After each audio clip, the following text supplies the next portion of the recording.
Ipinagdiwang din ng Baguio City ang Victory Day nitong September 3. Mahalagang papel ng mga lumaban sa ikalawang digmaang pandaigdig, binigyang diin. Narito ang report ni Reggie Cawis.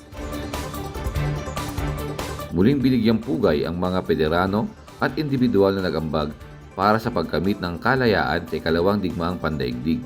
Ayon kay Miguel Angelo Villarreal ng VFP Sons and Daughters Association at Philippine Veterans Bank, marapat lamang bigyang pagkilala hindi lamang ang mga veterano na lumaban kundi maging ang mga individual na tumulong para magtagumpay ang bayan sa nasabing laban.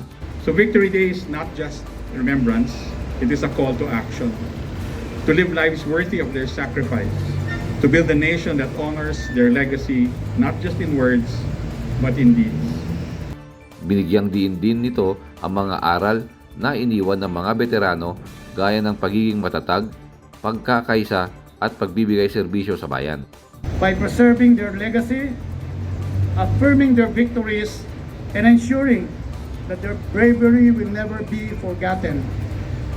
Ultimately, this initiative contributes to building a stronger Philippines, one where every citizen knows the price of freedom and their duty to protect it.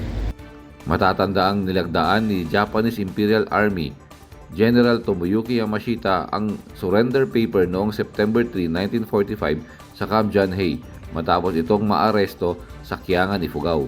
Bilang pag-alala sa mahalagang araw ng kasaysayan na ito, idineklara ang September 3 bilang Special Working Public Holiday sa buong bansa, alinsunod sa Republic Act 11216. Reggie Cawis para sa PIA News, Cordillera.